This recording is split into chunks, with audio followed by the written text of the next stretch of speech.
What if I told you that some of the biggest threats to your budget aren't your bills, your rent, or even your debt? They're the tiny decisions you make while shopping decisions that companies have spent billions learning how to influence. That limited time deal, the buy one, get one free offer, the subscription you forgot about, and even the way products are placed on a store shelf can all be designed to make you spend more than you planned. And the scary part, these tactics often work without you realizing it. Marketing isn't automatically bad. Businesses need marketing to sell products. But when you understand the psychology behind these strategies, you can stop being the target and start being the person in control.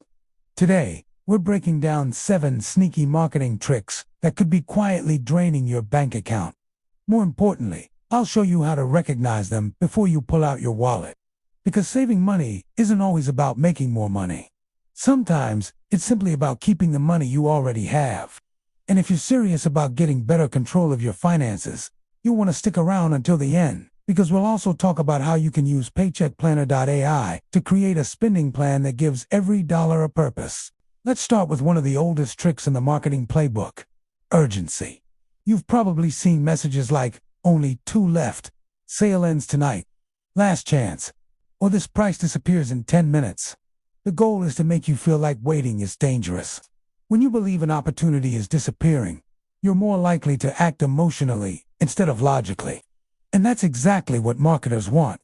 The problem is that urgency can turn a product you never intended to buy into something that suddenly feels essential. Before purchasing something because of a countdown or limited quantity, ask yourself one simple question: would I still want this tomorrow if the deal disappeared today?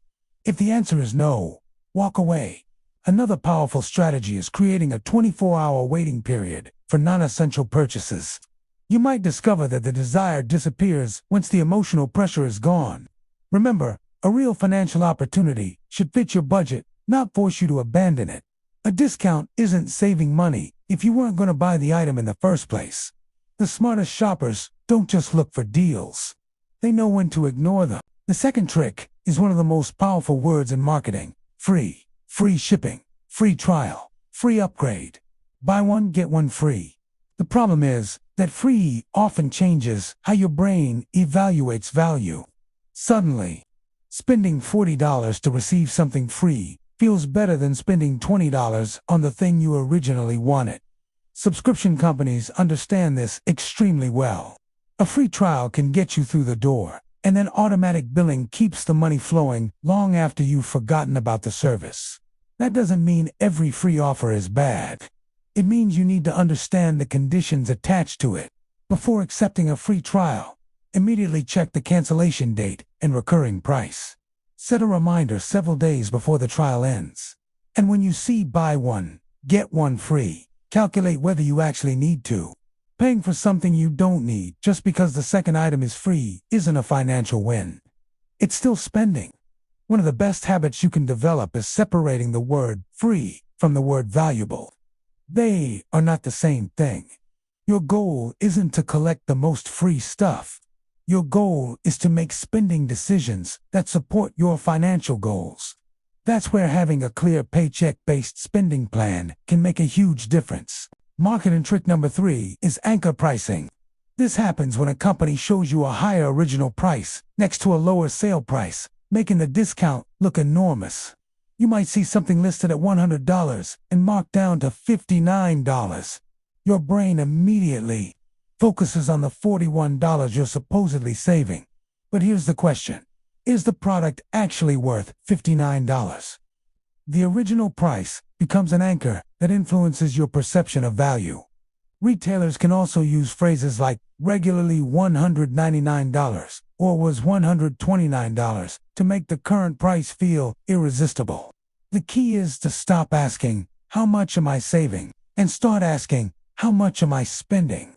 That single change in perspective can completely transform your shopping habits.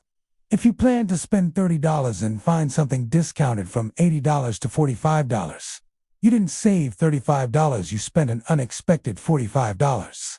This is especially important with large purchases, because discounts can create the illusion that you're making money when you're actually increasing your expenses.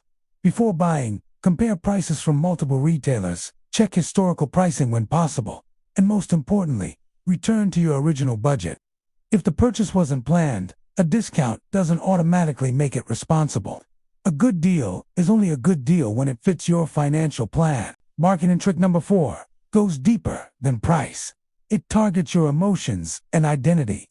Instead of simply saying, buy this product, companies may tell you that buying the product will make you more successful, attractive, confident, responsible, adventurous, or respected. Think about luxury products, fitness products, expensive gadgets, or even certain financial products. The message isn't necessarily about what the product does. It's about who you supposedly become after buying it. This is powerful because humans don't always make purchasing decisions based purely on logic. We buy things because they connect with the person we want to become. The solution isn't to eliminate emotional purchases completely. It's to recognize when your emotions are being used to justify spending. Ask yourself, am I buying this because I need it, or because I want to feel like a different version of myself? That question can stop a surprising number of unnecessary purchases. You can still enjoy your money. You can still buy things you love. The goal is intentional spending, not deprivation. When you create a financial plan before the marketing starts influencing you, you give yourself boundaries. PaycheckPlanner.ai can help you organize your income, expenses, savings goals, and spending priorities around each paycheck. That way, you know what money is available before temptation shows up.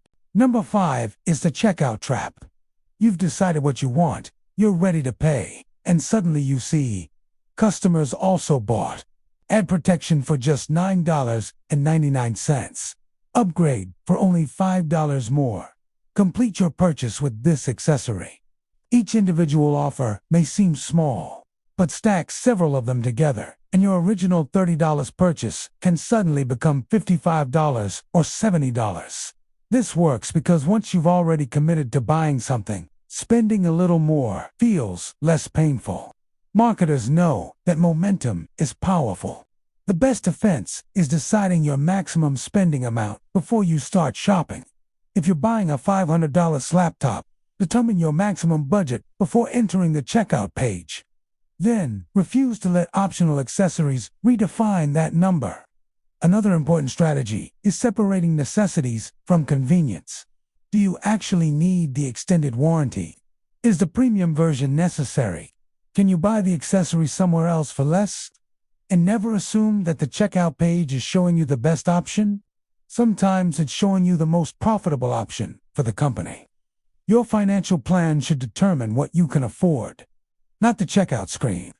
When you use PaycheckPlanner.ai to map your paycheck before spending, you can see exactly how much room you have for wants without accidentally sacrificing bills, savings, or debt payments. Marketing trick number 6 is subscription creep. One subscription may not seem like a problem. $5 here, $10 there, $15 for another service. But recurring expenses are dangerous because they become invisible. You might actively remember signing up for a streaming service, an app, a membership, or a software subscription. But after several months, the charge becomes background noise. Companies love recurring revenue because it creates predictable income. Consumers often tolerate subscriptions longer than they would tolerate making the same purchase repeatedly. That means you need a recurring expense audit. Go through your bank and credit card statements and identify every recurring charge. Then ask 3 questions. Did I use this recently? Would I sign up for it again today? Is there a cheaper alternative? Cancel anything that doesn't provide enough value. And don't stop after one audit. Make reviewing subscriptions part of your monthly financial routine. You may be surprised by how much money you recover.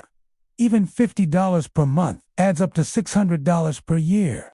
And that money could go toward an emergency fund, debt payoff, investing, or another financial goal. This is why knowing where your paycheck is going matters. PaycheckPlanner.ai can help you organize your recurring expenses alongside your other financial priorities, so those small automatic charges don't quietly take control of your budget. The 7th trick is social proof. Bestseller. Trending now. Over 10,000 sold. Everyone is buying this. These messages create a powerful psychological shortcut. If lots of other people are buying something, it must be worth buying. But popularity doesn't necessarily equal value. A product can be popular and still be overpriced, unnecessary, or completely wrong for your situation.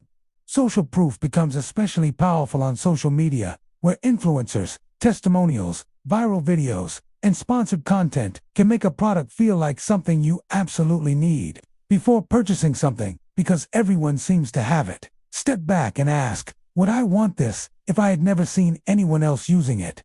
If the answer changes, you may be responding to social pressure rather than actual need. You should also distinguish between genuine recommendations and paid promotion. Influencers and creators can have great products to recommend, but remember that some recommendations are connected to affiliate commissions or sponsorships. The lesson isn't to distrust everything. It's to investigate before spending. Search for independent reviews. Compare alternatives. Check whether the purchase fits your goals. And remember, you don't need to keep up with anyone else's lifestyle. Financial progress is personal. The person who looks wealthy online may have completely different finances behind the scenes. So let's recap the 7 sneaky marketing tricks. Artificial urgency, the free trap, anchor pricing, emotional marketing. Check out upsells, subscription creep, and social proof. Once you recognize these strategies, you become much harder to manipulate. But awareness is only half the battle. The other half is having a plan before you spend. Because if you know exactly where your paycheck needs to go, bills, savings, debt, investing, and spending, you're less likely to let a clever advertisement make financial decisions for you. That's why I recommend checking out paycheck-planner.ai. It's designed to help you organize your money around your paychecks so you can see what's available, plan your expenses, and make smarter decisions with the money you actually have. Instead of asking, can I afford this right now? You can start asking, does this purchase fit the plan I already created? That shift can be incredibly powerful. Remember, marketing isn't going away. Companies will continue finding creative ways to get your attention and convince you to spend. Your advantage is learning how the game works.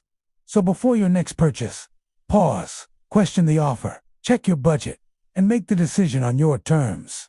If this video helped you spot even one marketing trick you've fallen for, hit like, subscribe for more practical money strategies, and check out paycheck-planner.ai to start putting your paycheck to work with a plan. Your money should work for you, not the other way around.